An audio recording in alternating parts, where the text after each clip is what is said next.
बीते दिनों हमास के प्रमुख सिनवार को इजरायली सेना ने मार गिराया था। सिनवार हमास लड़ाकों के लिए एक बड़ा नेता था। हमास के लड़ाके उसकी कई हर बात को पूरा करते थे।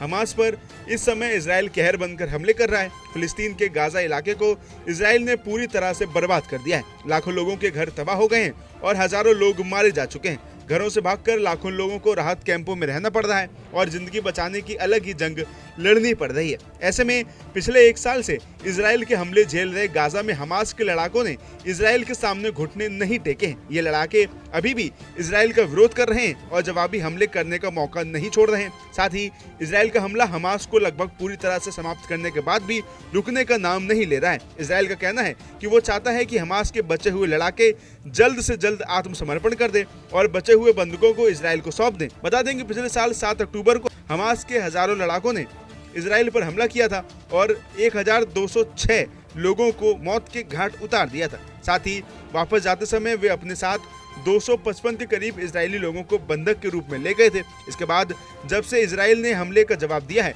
तब से वो बंधकों की रिहाई की मांग एक शर्त के रूप में रख रहा है। वहीं हमास की ओर से बंधकों को रिहा नहीं करने की बात कही जा रही है। पहले माना जा रहा था कि हमास के प्रमुखों को निपटाने के बाद बचे हुए लड़ाके इजराइल के दबाव में बंधकों को रिहा कर देंगे, लेकिन अभी तक ऐसा नहीं हुआ है। वहीं इसके साथ ही खबरों के मुताबिक अभी भी हमास के पास 100 के करीब बंधक हैं। अब खबर ईरान से आ रही है। यरूशलेम पोस्ट की खबर के मुताबिक ईरान की राजधानी तेहरान में फिलिस्तीन चौराहे पर एक पोस्टर लगाया गया है। इस पोस्टर में कथित तौर पर इजराइल के बंधकों की तस्वीरों को दिखाया गया है। दावा ये भी किया जा रहा है कि ये वही 7 अक्टूबर को पकड़े गए बंधक हैं।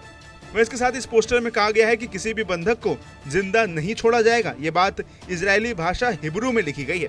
सबसे बड़ी बात यह है कि इस पोस्टर में सभी चेहरों पर खून के धब्बे या कहें छींटे डाले गए हैं। इस प्रकार से ये खूनी पोस्टर लगाकर ईरान की ओर से इजराइल को संदेश देने की कोशिश की गई है। बता दें कि हमास को आतंकी संगठन कहा जाता है और वहीं इसे पूरी तरह से ईरान मदद करता है। इस पोस्टर में एक बंधक नोआ अरगामनी की तस्वीर भी है, जिसे इजरायली सेना ने जून के एक ऑपरेशन में आजाद करा लिया था। वहीं इसके साथ आपको बता दें कि ईरान ने इजराइल के गाजा पर हमले के बाद से 2 बार हमला किया है।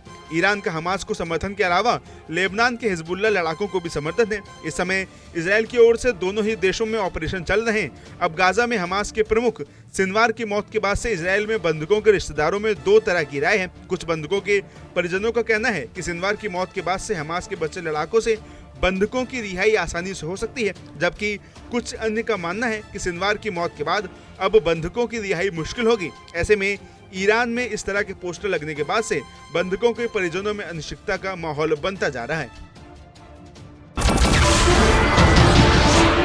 नमस्कार, मैं हूं मानक गुप्ता।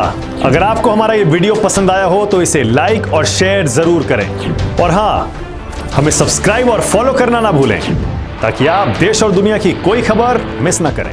तो जुड़े रहिए हमारे साथ और देखते रहिए न्यूज़ 24।